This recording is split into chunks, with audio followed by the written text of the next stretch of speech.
Hello friends, welcome to our channel stocks factor. Hope you are doing well. Friends, weekly market analysis series के इस video में हम एक stock का example लेंगे और देखेंगे कि उसमें रीसेंट किस तरीके का बिल्डअप हुआ है और किस तरह से हम उसका डेटा एनालाइज कर सकते हैं। तो जो स्टॉक हमने चूज़ किया है इस वीक के लिए वो है रिलायंस।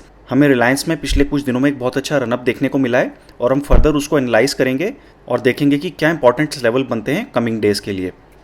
सो फ्रेंड्स, एनालिसिस शुरू करने से पहले हम एक पॉइंट हाईलाइट करना चाहेंगे कि ये जो भी हमारे वीकली मार्केट एनालिसिस सीरीज़ के वीडियोस होते हैं ये हम लर्निंग पर्पस के लिए बनाते हैं ताकि आप भी अपनी एनालिसिस इसी तरीके से कर सकें। चाहे आप किसी स्टॉक की एनालिसिस कर रहे हो या इंडेक्स की, आप इसी तरह से हमारे डैशबोर्ड को यूज़ करके किसी भी स्टॉक की होलिस्टिक वे में एनालिसिस कर सकें।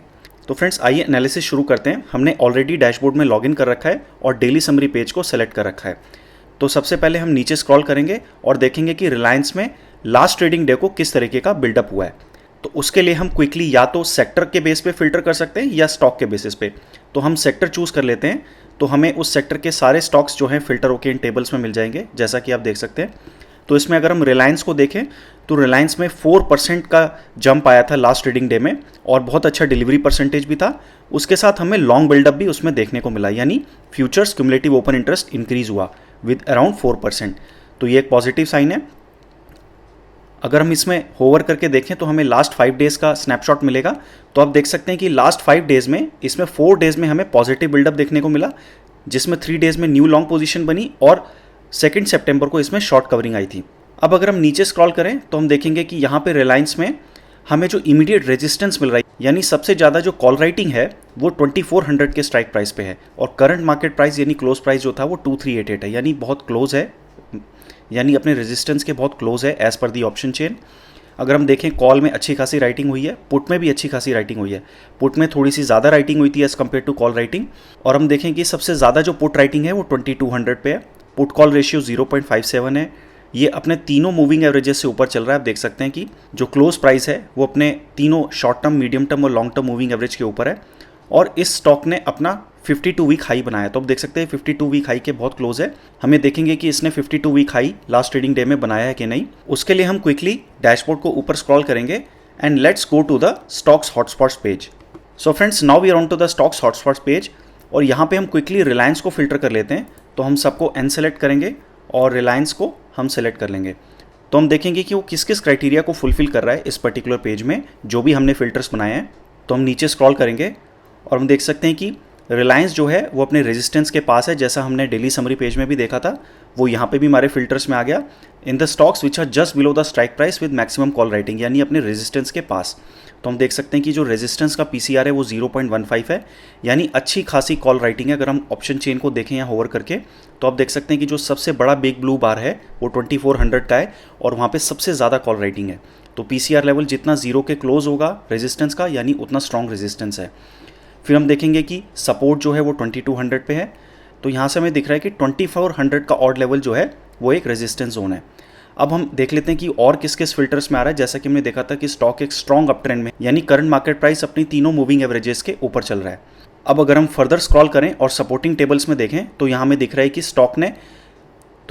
कि स्टॉक अपने 52 वीक हाई जोन में और उसने पिछले ट्रेडिंग डे में नया 52 वीक हाई बनाया है। जैसा कि हमने डिस्कस किया था, तो उसने 2395 का 52 वीक हाई बनाया और उसके बाद उसका क्लोज प्राइस जस्ट बिलो 2395 वो क्लोज हुआ है। तो यहाँ से हमें एक आइडिया लग गया कि उसने 52 वीक हाई बनाया, यानी स्टॉक अपने गुड रनअप में है और हमें एक आइडिया मिला कि स्टॉक अपने रेजिस्टेंस के पास भी है। अब इस स्टॉक को हम फर्दर डिटेल में एनालाइज करते हैं स्टॉक्स एनालिसिस पेज में चल के। So friends, we are into the stocks analysis page और हमने रिलायंस को ऑलरेडी सेलेक्ट कर लिया है और डिफॉल्ट टाइम फ्रेम है 3 मंथ्स। सो फ्रेंड्स, आइए रिलायंस के एनालिसिस शुरू करते हैं and let's start with the futures cumulative open interest data. तो हम स्टार्ट करते हैं मल्टी मंथ ट्रेंड से। तो अगर आप देखेंगे कि जून की एक्सपायरी में इसमें लॉन्ग पोजीशंस बनी थी और नेक्स्ट एक्सपायरी में इसमें लॉन्ग अनवाइंडिंग हुई, लेकिन उसके बाद जो पिछली एक्सपायरी में हमें इसमें शॉर्ट कवरिंग देखने को मिली, यानी प्राइस राइज हुआ और ओपन इंटरेस्ट कम हुआ, यानी पहले जो शॉर्ट पोजीशंस थी वो कवर की गई। अब अगर हम वीकली ट्रेंड को देखें तो हमें और अच्छी पिक्चर दिखती है यहाँ पे कि स्टॉक ने बहुत अच्छा रनअप दिया है और उसके साथ इसमें पहले शॉर्ट कवरिंग आई और अब न्यू लॉन्ग बिल्डअप हुआ है। तो यानी लास्ट वीक अगर हम देखें तो इसमें लॉन्ग बिल्डअप हुआ है और उससे पिछले वीक में भी थोड़ा सा लॉन्ग बिल्डअप हुआ था, लेकिन लास्ट वीक एक अच्छा लॉन्ग बिल्डअप हुआ है। तो यहाँ से हमें ओपन इंटरेस्ट में एक इंक्रीज देखने को मिला आफ्टर डिक्रीज, यानी huge short covering and then long buildup. Same trend हमें डेली चार्ट में भी दिख रहा है। आप देख सकते हैं कि यहाँ पे इस रेंज में पहले शॉर्ट कवरिंग हुई और उसके बाद शॉर्ट कवरिंग कंटिन्यू रही और फिर लास्ट में हमें लॉन्ग बिल्डअप देखने को मिला और प्राइस में बहुत अच्छा इंक्रीज़ आया। अब फ्रेंड्स हम इसके ऑप्शन डेटा को एनालाइज कर लेते हैं फर्दर। तो पीसीआर से स्टार्ट करते हैं। तो पीसीआर में हमें फ्लक्चुएशंस देखने को मिल रहे हैं, बट प्राइस इंक्रीज़ के साथ हम लास्ट ट्रेडिंग डे में देखें तो इसमें इंक्रीज़ आया। अगर हम इस ड्रॉप को कंसिडर करें तो ये पर्टिकुलर ड्रॉप जो है वो एक्सपायरी की वजह से है, क्योंकि एक्सपायरी से पहले जितनी भी ऑप्शन की पोजीशंस होती हैं वो नेक्स्ट ट्रेडिंग डे में रेलेवेंट नहीं रहती, यानी नेक्स्ट एक्सपायरी में। तो इस वजह से वो सारी पोजीशंस अनवाइंड हो गई पिछले डे की, इसलिए हमें वो ड्रॉप देखने को मिल रहा है। बट अगर हम उसके बाद के 3 दिन देखें तो हमें ट्रेंड में इंक्रीज़ देखने को मिल रहा है। तो ये एक स्लाइटली पॉजिटिव साइन है कि प्राइस इंक्रीज़ के साथ हमें पीसीआर में इंक्रीज़ देखने को मिला है। अब अगर हम मैक्सिमम सपोर्ट और रेजिस्टेंस लेवल को देखें तो वो भी हमें ऊपर शिफ्ट होता हुआ दिख रहा है। पहले 2000 एक सपोर्ट जोन था और अब जो है सपोर्ट जोन हमारा 2200 है और रेजिस्टेंस जोन भी ऊपर शिफ्ट हो गया, यानी बेस स्टॉक का ऊपर शिफ्ट हो रहा है विद द प्राइस राइज। ये भी एक पॉजिटिव साइन है स्टॉक के लिए। अब अगर हम ऑप्शन चेन को डिटेल में एनालाइज करें, so we can see the past 6 days trend of the option chain और साथ में लास्ट ट्रेडिंग डे का जो हम यहाँ पे देख सकते हैं। तो हम स्टार्ट करते हैं पिछले 6 दिनों से।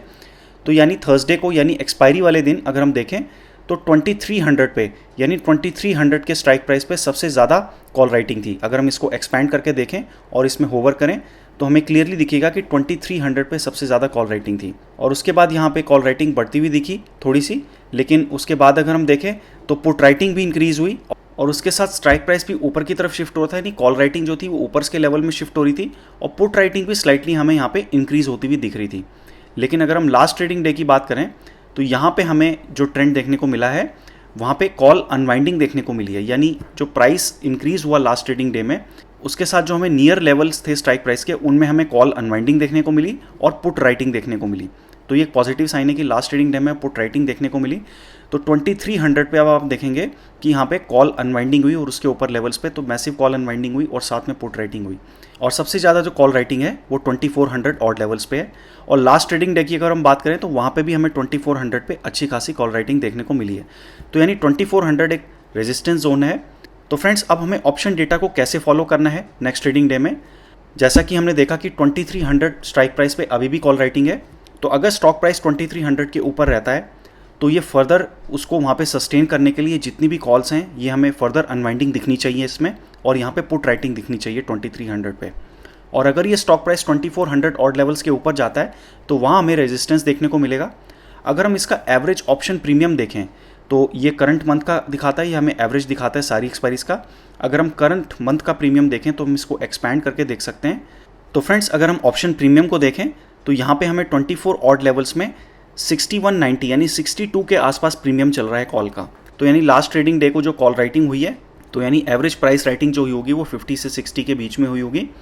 तो यानी 2450 के ऑड लेवल्स तक जितने भी कॉल राइटर्स हैं 2400 के उनको इमीडिएट लॉस नहीं होगा, बट वहाँ पे एक रेजिस्टेंस मिल सकता है। तो अगर ये स्टॉक एक अटेम्प्ट मारता है 2400 के ऊपर जाने का तो 2440-50 के लेवल्स पे इसको एक इमीडिएट रेजिस्टेंस मिलेगा, क्योंकि ये कॉल राइटर्स जितने भी हैं उससे ऊपर उनको लॉस होगा, तो वहाँ पे हमें एक सेलिंग देखने को मिल सकती है। तो आपको वेट करना है, और अगर ये स्टॉक 2400 के ऊपर सस्टेन करता है और वहाँ पे हमें कॉल अनवाइंडिंग देखने को मिलती है 2400 ऑड लेवल्स पे, तो हमें उस डेटा को फॉलो करना है। तो इस तरह से हमें रीड करना है डेटा को। अब अगर हम फर्दर एनालिसिस करें स्टॉक की तो हम रिपोर्ट में वापस जाते हैं, तो हम नीचे जाते हैं और डिटेल में देखते हैं टेबल में कि लास्ट ट्रेडिंग डे को क्या हुआ और पहले से क्या बिल्डअप चल रहा है। तो अगर हम लास्ट ट्रेडिंग डे की बात करें तो डिलीवरी परसेंटेज बहुत अच्छा था, प्राइस राइस भी अच्छा था और ओपन इंटरेस्ट में इंक्रीज़ हुआ। पुट राइटिंग देखने को मिली हमें अच्छी खासी। अगर हम देखें तो यहाँ पे पुट राइटिंग ज़्यादा थी as compare to call writing. अब अगर हम इस टेबल को फर्दर एनालाइज करें, पिछली एक्सपायरी से कंपेयर करें, तो आप देखेंगे कि पिछली एक्सपायरी वाले दिन इसका प्राइस जो था वो 2053 था और जो ओपन इंटरेस्ट था वो अराउंड 38 मिलियन का था। अब अगर हम देखें तो जो लास्ट एक्सपायरी थी यानी अगस्त की, उसमें प्राइस में अच्छा खासा इंक्रीज़ आया और उसके बाद हमें ओपन इंटरेस्ट में स्लाइट डिक्रीज देखने को मिला। तो यानी month on month short covering आई, जैसा कि हमने देखा था कि लास्ट एक्सपायरी में शॉर्ट कवरिंग आई है। और उसके बाद हमें कुछ लॉन्ग पोजीशंस बनती हुई दिखी हैं, अगर हम इसको ऊपर ले जाएं टॉप में देखें। और उसके बाद फर्दर हमें थोड़ी सी लॉन्ग अनवाइंडिंग देखने को मिली एक्सपायरी के जस्ट अगले दिन यानी फ्राइडे को, लेकिन उसके बाद हमें इसमें लॉन्ग पोजीशंस देखने को मिल रही हैं। तो यानी पिछले 2-3 दिनों में इसमें लॉन्ग बिल्डअप हुआ है। तो फ्रेंड्स यहाँ से हमें कुछ इंपॉर्टेंट लेवल से स्टॉक के मिल गए हैं। तो 2400 एक इमीडिएट रेजिस्टेंस है, और जैसा कि हमने डिस्कस किया कि 2400 ऑड लेवल से अगर ये ऊपर जाता है तो वहाँ पे हमें इमीडिएटली जंप नहीं करना है और वेट करना है। चांसेस हैं कि स्टॉक को वहाँ से रेजिस्टेंस मिलेगा और इसको नीचे पुश किया जाएगा, क्योंकि वहाँ पे कॉल राइटर्स को लॉस होने लगेगा और वहाँ से हमें सेलिंग देखने को मिल सकती है। और अगर ये स्टॉक 2300 ऑड लेवल्स के आसपास आता है, वहाँ पे हमें इसमें बाइंग देखने को मिल सकती है, क्योंकि वहाँ पे हमें लास्ट ट्रेडिंग डे में पुट राइटिंग देखने को मिली है। तो अगर हम लास्ट ट्रेडिंग डे की बात करें तो जो लो प्राइस था उस लास्ट ट्रेडिंग डे का वो आप देख सकते हैं कि 2302 था और एवरेज प्राइस जो था वो 2356 था। तो यानी हमें 2300 ऑड लेवल्स के आसपास इसमें बाइंग देखने को मिल सकती है। वहाँ पे हमें एक सपोर्ट दिख रहा है, वहाँ से ही लॉन्ग पोजीशंस जो प्लेयर एंटर हुआ है उसने बनानी शुरू की हैं। तो हमें 23 ऑड लेवल्स के आसपास का वेट करना है, वहीं पे हमें एक बाइंग अपॉर्चुनिटी मिलेगी with a stop loss below 2300। और अगर ये स्टॉक 2400 के ऊपर जाता है तो हमें वेट करना है कि ये वहाँ पे सस्टेन करे और 2400 ऑड लेवल्स में हमें कॉल अनवाइंडिंग देखने को मिलनी चाहिए, तभी ये स्टॉक अपनी फर्दर रैली कंटिन्यू कर पाएगा। सो फ्रेंड्स, जब भी आप डेटा एनालाइज करें किसी स्टॉक का, आपको इसी तरह से एनालिसिस करनी है जिसमें आपको कैश मार्केट, फ्यूचर्स का डेटा और ऑप्शंस के डेटा को तीनों को कंबाइन करके ये समझना है कि हमें क्या लेवल्स मिल रहे हैं। अगर ये तीनों पॉइंटर्स सिंक में होते हैं तो वो एक हाई प्रोबेबिलिटी ट्रेड होती है, और अगर सपोज फ्यूचर्स का डेटा और ऑप्शंस का डेटा हमें थोड़ा सा डिफरेंट व्यू बताता है तो वहाँ पे हमें कॉशियस रहना है और वेट करना है कि जब हमें data clear signals they. And friends, last but not the least, आपको FIIs डेटा को भी एनालाइज करना है डेली बेसिस पे। आपको ये देखना है कि FIIs जो हैं ओवरऑल इंडेक्स में क्या पिक्चर बना के बैठे हैं अपनी।